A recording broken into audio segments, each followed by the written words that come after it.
Hi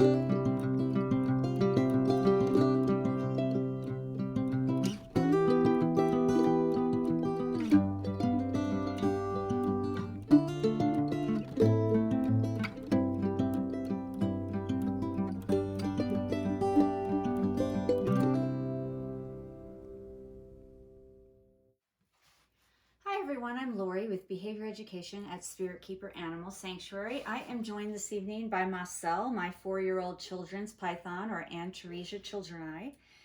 And we want to welcome you to Training Tuesday for July 25th, 2023. Marcel is actually not training tonight, although just because he's not doing a formal training session does not mean that he isn't engaged in some type of learning. Animals are learning all the time.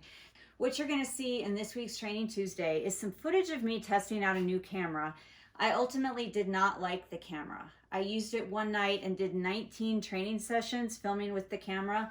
And then I used it a second night doing 12 to 15 different training sessions. I've pulled out a few of those training sessions for you to see because I feel like the training sessions are worthy to watch. The animals did very well during the training sessions, and I feel like watching those training sessions is valuable because they are demonstrating 100% the purpose that I started target training the snakes in the first place, and that is as a cooperative care behavior to get them to move from one location to another, to shift in and out of their enclosures without me having to intrude into their hides and pull them out by force and intrude into their personal space and force them out of their enclosures. Cooperative care training, that includes station training and other choice-based interactions like target training, teaches the snakes to voluntarily come out of hiding when cued, or voluntarily shift out of their enclosures when you ask them to, and to shift back in. And this way it reduces fear, anxiety, and distress, and it makes the whole interaction safer for both the snake and the handler because they are voluntarily choosing to come out of their enclosure without us having to be intrusive, invasive, and without us having to use force or coercion. I feel like the training sessions you're about to see are valuable because these animals did very well. However, the footage is, in my opinion, substandard. I ultimately ended up not liking the camera. It was an extremely expensive camera. And while it might be good for some uses, it evidently is not good for my use here. It glitched a lot whenever I would move. It was a camera that I wore on my head so that you could see my view as I was training the animals. But every time I moved, it made the footage a little blurry. It glitched a lot. And just the overall quality, even though it is supposed to be 4K, was just substandard in my opinion. And I feel like the camera that I've been using is much, much better. So I tested it multiple times on multiple different settings, including the automatic setting, the low light setting, all of the different settings. I talked with the company, and ultimately they are allowing me to return it, so I'm going to get a full refund. It just wasn't suitable for my purposes. But again, I feel like these training sessions and the footage I got from these training sessions is valuable. The behavior that you're seeing from the animals is valuable. And so we're going to go ahead and take a look at those. All right, everybody, we are starting session 1 with learner 1, Bennu. He is a Morelia Bredli that was hatched in 2014, so he's 9 years old. And I'm shifting him out of his primary habitat, which is a 6x2x2 black box cages enclosure, onto a station. I have the station set on a container that is on wheels, and my entire purpose is to shift him completely out of his enclosure, have him do this willingly, give him a reinforcer, which in this case is some type of rodent. I don't remember exactly what I gave him. And then I'm going to roll the stand and the station out of the way.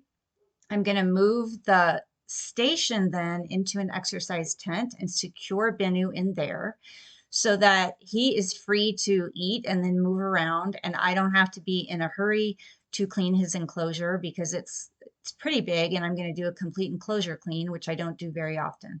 So while he's eating, I just pick him up on his station and I move him to an exercise tent that I can zip him up in, and then he is completely safe and sound in there for as long as I need him to be. And then when I'm ready to put him back, I just reverse this process. Learner number 2 for this Training Tuesday is going to be my Brisbane coastal carpet python. His name is Zeb, Garazeb Aurelios, and he's about 1 year old.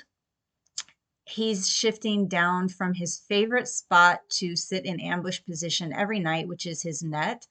I am challenging him a little bit. I'm adding a little bit of frustration into the session by making him go further than I usually make him go. So usually I feed him when he just starts to come off his net, and I wanted him to go further. So I asked him to go, please, just a little bit further for me and out his enclosure threshold. And then I reinforced him, and he actually did really well. Now we're going to move on to one of my corn snakes. This is Tuvok.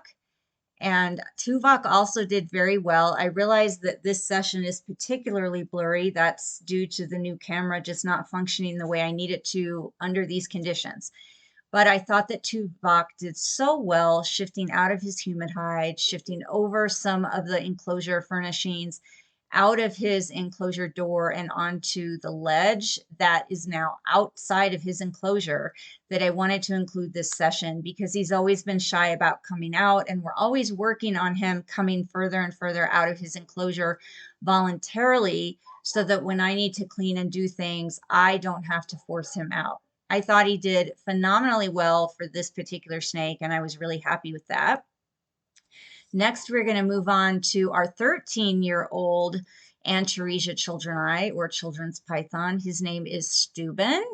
He's quite a bit older and larger than Marcel, who joined me in the introduction.